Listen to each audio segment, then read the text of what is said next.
dia, caros irmãos. Bom dia.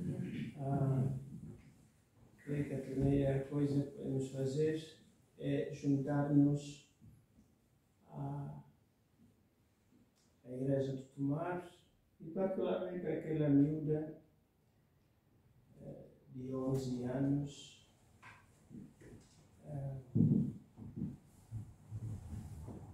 Vamos orar. Um ou dois irmãos, orações breves por esta família. Senhor Deus, Deus Todo-Poderoso, Senhor dos Exércitos, realmente Deus, Tu és o único que tem poder para fazer milagres, és o único que tem poder para fazer coisas que mais ninguém, mais nada consegue fazer, Senhor Deus. Nós sabemos que a Tua vontade, Pai, a Tua soberania está acima de todas as coisas, Pai. Mas, Senhor Deus, nós como Teus filhos, Senhor Deus, nós Te pedimos que ouças a nossa oração, Pai, que ouças o nosso clamor, Pai, e que, se for da Tua vontade, Pai, que Tu possas trazer cura, que Tu possas trazer libertação, Senhor Deus, que Tu possas trazer um corpo novo, um espírito renovado, Senhor Deus, tanto para o Pai como para a filha, Senhor Deus. É uma perda muito grande que eles estão a viver, estão a sofrer, Senhor Deus, mas nós sabemos que qualquer adversidade que nós possamos ter aqui é menor do que a Tua graça e é menor do que o Teu poder, Senhor Deus, é menor do que quem Tu és, Senhor Deus. Então nós Te pedimos, Pai, que se for da Tua vontade, Pai, que Tu possas responder às nossas orações, Pai, conceder este desejo das nossas orações, dos nossos corações, Pai, de renovar o corpo, a mente e o espírito, tanto do Pai e da Filha, Senhor Deus, que eles estejam mesmo enraizados em Ti, Senhor Deus, que eles estejam unidos a Ti, Senhor Deus, e que eles possam sim fazer o seu luto e sofrer o tempo que for preciso, Pai, mas que a Tua graça sobre eles e a fé deles em Ti permaneça e seja maior do que qualquer aflição, qualquer tristeza, Senhor Deus. Sabemos que muitas vezes o diabo nos seduz com pensamentos e sentimentos de que nós temos que sofrer e temos que ficar mal e temos que passar por certas coisas, Pai, mas Tu és o Rei dos Reis e nós como Teus filhos, nós fazemos parte do reino e quem vive no reino, quem tem a identidade no reino, não é como os demais, Senhor Deus. Então, Senhor Deus, que Tu possas olhar para o coração destas duas pessoas, Pai, que Tu possas olhar com misericórdia e com graça para o coração destas pessoas, Pai, e possas realmente renovar o corpo, Senhor Deus, que o corpo fique realmente renovado e curado, Pai, que o espírito e a mente também sejam renovados e curados, Senhor Deus. Perdoa as nossas falhas, Pai, que são tantas constantemente, Senhor Deus, dá-nos pessoas, contextos e situações, Senhor Deus, para que nós possamos combater contra as nossas falhas e usar as ferramentas certas para deixarmos cada vez mais sermos nós e lutarmos com todas as forças e ferramentas que Tu nos dás para seres Tu em nós e não nós apenas, Pai. Ajuda-nos a sermos uma identidade nova em Ti todos os dias, Pai, não apenas ao domingo, não apenas ao sábado, não apenas quando estamos com outros crentes, Pai, ajuda-nos a nós sermos realmente sal e luz, Pai, a sermos verdadeiramente discípulos e seguirmos exatamente o que Tu tens para nós, todas as leis, todos os mandamentos, Pai. Tu nos convidas a nós sermos mais e a nós sermos melhores, mas não é melhores para a sociedade, não é melhor para os nossos amigos, para a nossa família, é melhor aos Teus olhos, Pai. Então relembra-nos isso, Senhor Deus, relembra-nos a maior missão que nós temos, que é nós Te buscarmos e sermos o mais parecido com a Tu, Senhor Deus. Porque se Tu nos chamaste para sermos santos, para sermos separados, é nesse prisma que nós devemos viver e ajudar os outros também a viver assim, Senhor Deus. Então relembra-nos disso, Pai. Perdoa os nossos pecados, Pai. Sei com o nosso íntimo, Pai. Traz-nos humildade ao nosso coração, traz-nos mudança ao nosso coração, Pai. E dá-nos ousadia para nós fugirmos das tentações e não baixarmos a cabeça, nem termos medo quando o diabo vem contra nós, não baixarmos a cabeça, nem assumirmos que o diabo é mais poderoso que Tu, nem sequer proclamarmos que o diabo é mais poderoso que Tu, Senhor Deus. Tu falas também que se nós estamos debaixo da Tua mão, se nós somos Teus filhos, se nós estamos a seguir, e se nós escolhemos-te a Ti como Senhor e Salvador, nós não nos precisamos de preocupar, Senhor Deus. Então ajuda-nos também para que as preocupações não sejam nossos ídolos, não sejam ferramentas que o diabo usa contra nós, Pai. Ajuda-nos a nós lermos a Tua Palavra todos os dias, a meditarmos na Tua Palavra todos os dias e usarmos ela para os nossos dias, Pai. Em nome de Jesus Cristo eu oro. Amém. Pai do céu, te rogo, Senhor, que ouças este apelo, Senhor.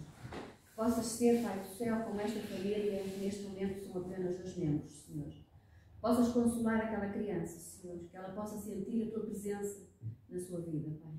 E que possas curar o Pai, porque, Pai do céu, aquela criança precisa do Pai. Te rogamos, Senhor, que ouças este apelo, que ouças estas orações, que ouças as orações dos Teus filhos, Senhor, nas Tuas igrejas, que neste momento pedem, Senhor, e oram para aquele casal, para aquela família, Pai. Pela família de criança e de pai. Que possas ter com eles, Senhor, que aquele pai, efetivamente, possa se restabelecer fisicamente e que possa sentir a Tua presença, Senhor, na sua vida, mais uma vez. Consola-os, Senhor. Tu és o Consolador. Por isso, Senhor, nós confiamos em Ti e te pedimos, Senhor, em nome de Jesus. Amém. Meus irmãos, iniciamos no domingo passado uma série de mensagens com base na carta do apóstolo São Paulo aos Efésios. E a carta aos Efésios é a carta, o texto da palavra de Deus que mais fala sobre a igreja comunidade. Não é o templo, não é as catedrais, não é esse edifício. A igreja como família, como comunidade, como conjunto de filhos de Deus, pessoas a quem Deus chamou das trevas para a sua maravilhosa luz. E Deus sabia que nós, os humanos, fazemos muita confusão com muita coisa, né? E por isso, quando o povo sai de Israel, Deus estabelece uma legislação, umas leis, umas orientações, uns mandamentos pelos quais o povo devia seguir e se orientar, apesar de eles terem estado no Egito, que é um país com uma cultura extraordinária, que tinha muita legislação. E apesar do nosso pai Abraão ter saído da Mesopotâmia, a terra do famoso Hammurabi, com aquelas leis que ainda hoje espantam a cada um de nós. Mas, meus irmãos, importa olhar para este primeiro e segundo versículo que lemos no domingo passado. Paulo, apóstolo, capítulo 1, Paulo, apóstolo do nosso Senhor Jesus Cristo, pela vontade de Deus, aos santos que estão em Éfeso.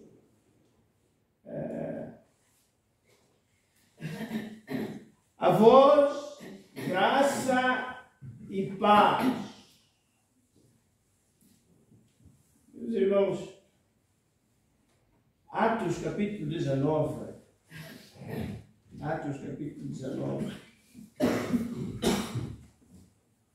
a partir do verso 11, nós vamos ler muito o texto bíblico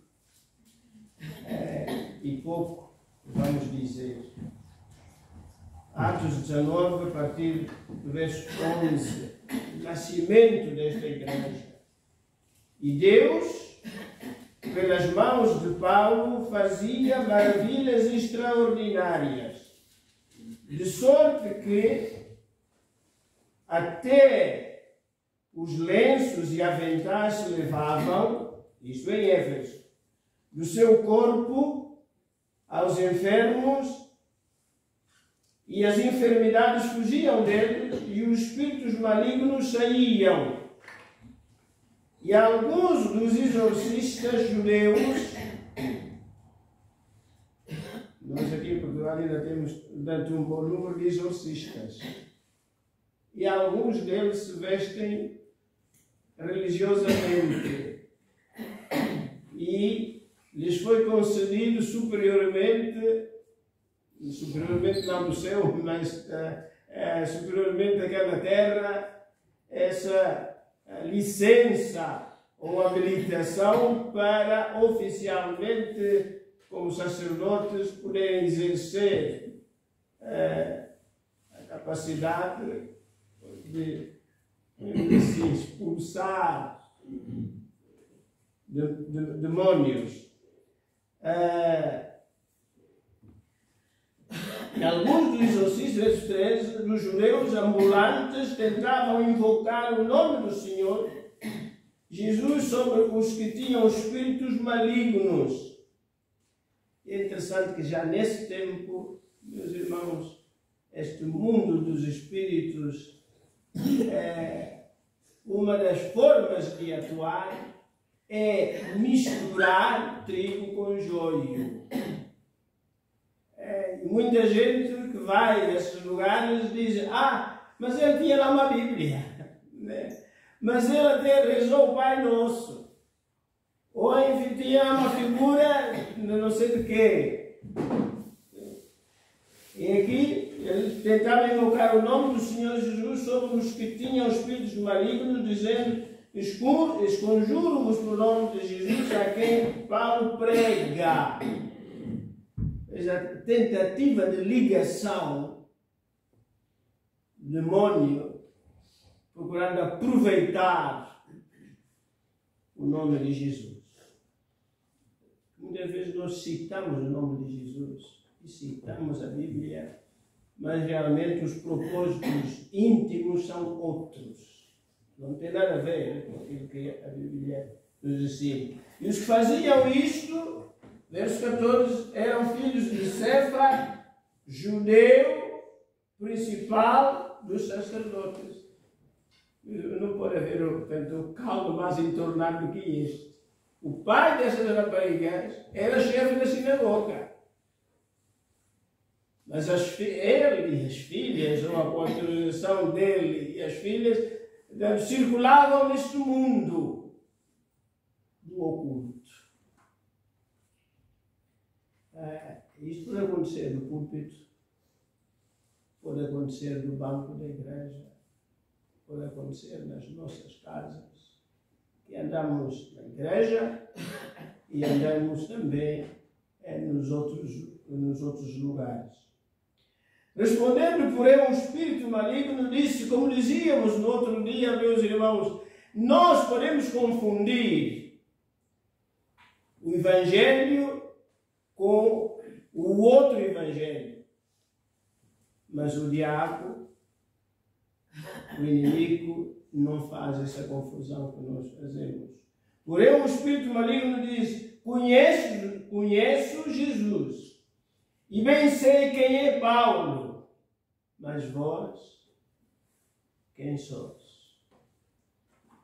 A Bíblia enfatiza muito, já no Antigo Testamento, que conheçamos a Deus, a Jesus, e prossigamos em conhecer, para evitar confusões e mistura desnecessária. E saltaram neles o homem que tinha o espírito maligno, e assim orando-se, tomando conta de dois, pode, mais do que eles, de tal maneira que nus e feridos fugiram daquela casa. E foi isto notório a todos os que habitavam em Éfeso, tanto judeus como gregos, e caiu o temor sobre eles, e o nome do Senhor Jesus era engrandecido. Meus irmãos, e como consequência, muitos dos que tinham crido vinham confessando e publicando os seus feitos, também muitos dos que seguiam artes mágicas em Éfeso, a capital da Ásia, da província da Ásia Menor, só rivalizava com Roma, né? Muita intelectualidade, muito conhecimento, muita, enfim, civilização, mas tinham isto. Muitos dos que seguiam artes mágicas trouxeram os seus livros e os queimaram na presença de todos, e feita a conta do preço, acharam que montava 50.000 peças de prata. Meus irmãos, Talvez alguns não tenham esse tipo de experiências, mas na nossa vida nós assistimos a algumas destas coisas. Homens e mulheres que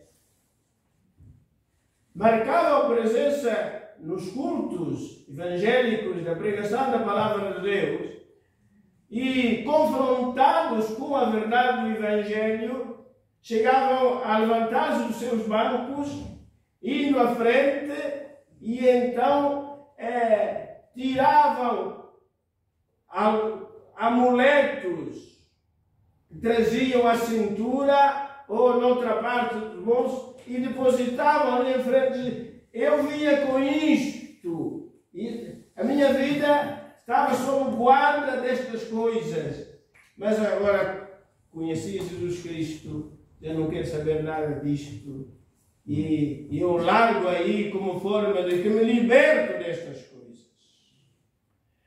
Meus irmãos, já vimos também pessoas que tinham coisas enterradas em determinado lugar das suas casas, ao redor das suas casas, e depois de confrontar-os com a palavra de Deus e o Espírito Santo tocar a vida dessas pessoas, convidavam o pastor: pastor, anda comigo, vem ao pé da minha casa. E então assim iam a cavar e tiravam de lá do buraco amuletos que dizia que a vida estava como que protegida com aquilo.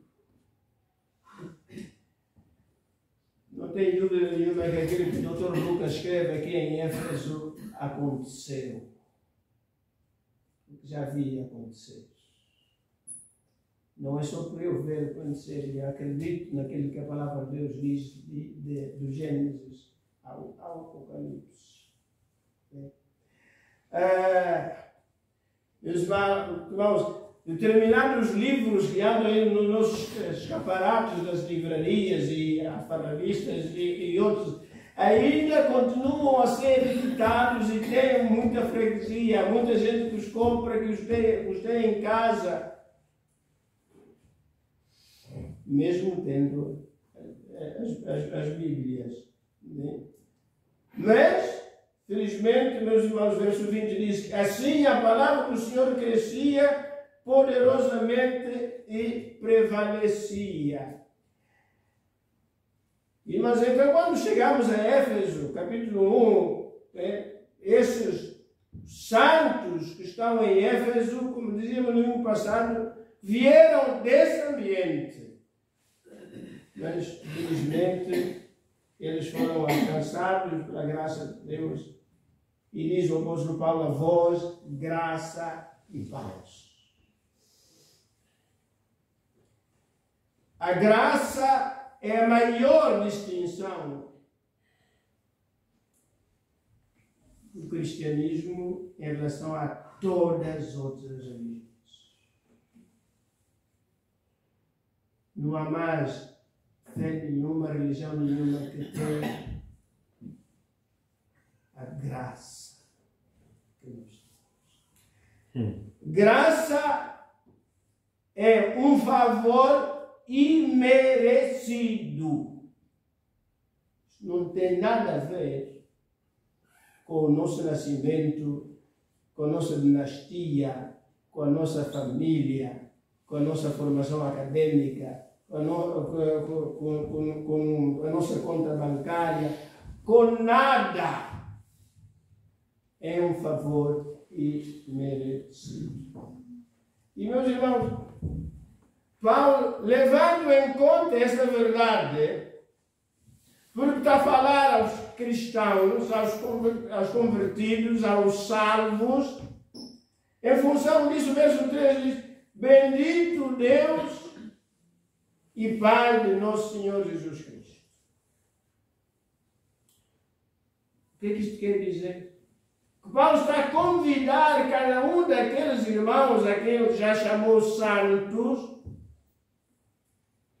a manifestarem alegria, satisfação, a louvar nosso Senhor Jesus Cristo, a dizer bem, a pular de contentamento, porque foram os felizes contemplados. Meus irmãos, um dos livros que eu li, talvez há 2 anos, um autor americano, um pastor presbiteriano,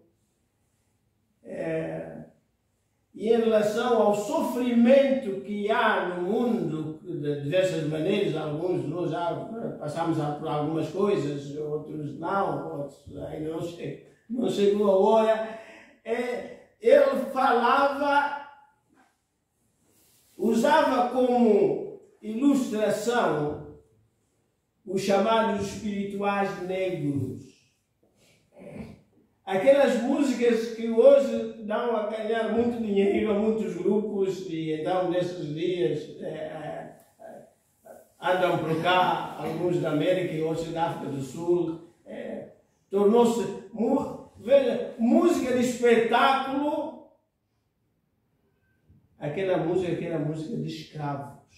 Pessoas amarradas, mãos e pés, a trabalhar naquelas condições incríveis, dizia esse autor, só o Evangelho pode justificar que pessoas naquela situação possam cantar o Happy Day, feliz dia em que o Evangelho não alcançou. E um dos hinos que se tornou também famoso entre nós, ao meu redor, Deus sempre está, ao meu redor, para me guiar. Enfim, são muitos. Só o Evangelho pode dar esse tipo de alegria a uma pessoa que passa por experiências super dolorosas. E, meus irmãos, nos primeiros 14 versículos deste Efésios 1, repare, verso 6, tem, logo no início, para louvor e glória da sua graça. Verso 12, com o fim de sermos para louvor da sua glória, nós, os que primeiro esperávamos em Cristo. Verso 14, o qual é o Senhor da nossa herança, o qual é o penhor da nossa herança para a redenção da possessão de Deus, para louvor da sua graça. Isso funciona como um cântico, um hino, e Paulo concebe isso introduzindo aquilo que a linguagem musical se chama coro. É essa forma de encarar a fé, de encarnar a fé, de celebrar a fé. Meus irmãos, não a fé parece uma fé de gente que ficou viúvo ou órfão. Não, meus irmãos, o cristão não é um órfão. Porque o nosso Pai está vivo.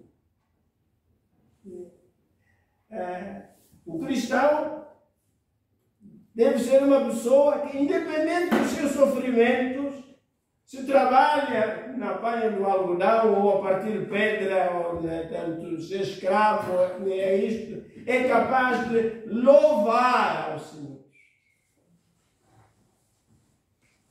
Para louvor da sua e da sua graça. Meus irmãos, às vezes nós a imagem que damos aos do mundo é que nós somos os mais miseráveis de todos os homens. Mas o apóstolo Paulo diz que nós não somos os mais miseráveis de todos os homens. Inclusive, o último livro da Bíblia, meus irmãos, que é Apocalipse capítulo 5,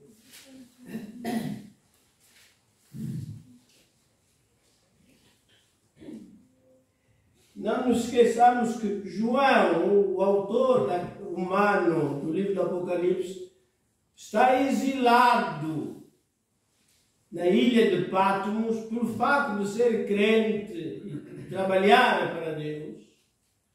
Mas o Senhor lhe concede uma visão, lhe abre os olhos, e o que ele vê, meus irmãos, não tem nada a ver, não se enquadra na situação de gente em sofrimento físico, humano.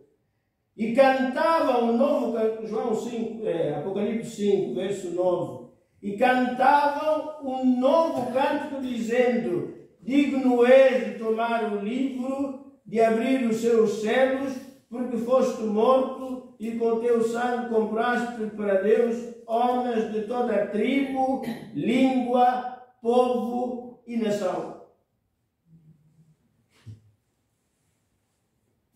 Meus irmãos, precisamos de descontrair as nossas testas, as nossas frontes,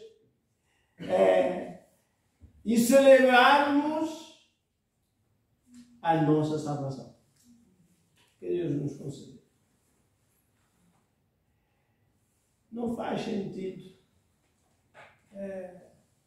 aparentar sempre que somos uns miseráveis. Né? Isso é com o Vitor Hugo, né, que escreveu Os Miseráveis. Meus irmãos, nós não somos miseráveis.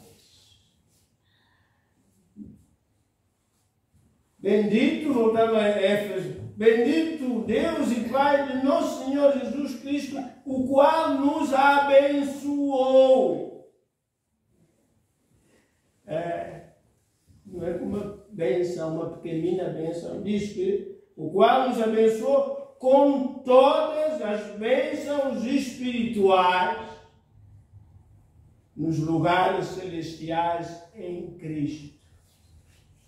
Meus irmãos, Paulo está dizendo, a esta dimensão, Deus não deixou nada por dar, por nos conceder. Vemos como um cesto, ele pegou e virou aquele contrário, mostrando, dizendo, olha, não ficou aqui nada. Ele deu-nos tudo, e no 464, creio que é este, no nosso cantor cristão, no Irá para o culto cristão, diz que ele deu-me tudo, vindo morrer em meu lugar. Cristo, em sua vida, representa a salvação. Não sei como é que nós encaramos a cruz de Cristo. Não sei como é que nós encaramos a cruz de Cristo. Mas o relato do Evangelho é um convite, é que olhemos com olhos espirituais para aquilo que Deus tem realizado nas nossas vidas. Amém.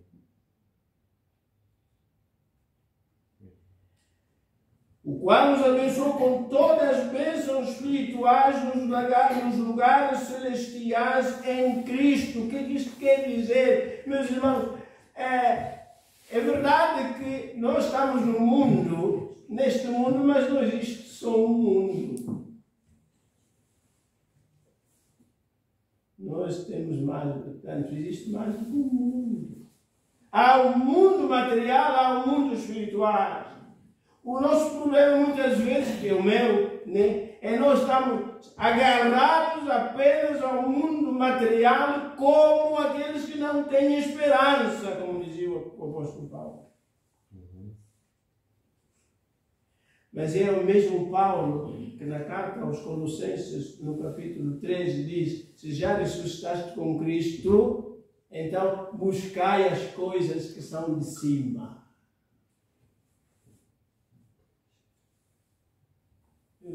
Quanto mais o nosso olhar se concentrar só nas coisas desta vida, dificilmente o sorriso vai continuar a aparecer na nossa cara. Mas conseguimos, com a graça de Deus, não é das pessoas, de, em simultâneo, ver as bênçãos espirituais.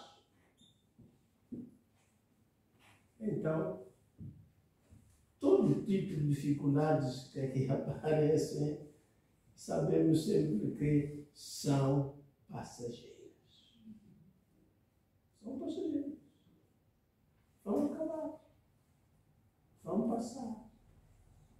E então, glorifica o Senhor que lhe deu essa outra vida, que lhe abre os olhos para o outro mundo, para que não viva como o servo de Eliseu, super apavorado, porque só vê o exército inimigo, dos inimigos, e entra em pânico enquanto Eliseu está sereno. E é preciso Eliseu dizer ao Senhor: abre os olhos ao teu servo. E quando o Senhor opera esse milagre da visão, da possibilidade de ele ver o outro mundo, a outra realidade, as bênçãos espirituais, acaba por exclamar: eu não sabia, mas afinal são mais e maiores os que estão conosco do que está conosco. E quem vê o invisível, é isso que diz Hebreus 11, meus irmãos, continuará a caminhar cantando. Continuará a caminhar sorrindo, porque sabe que o melhor ainda está para vir.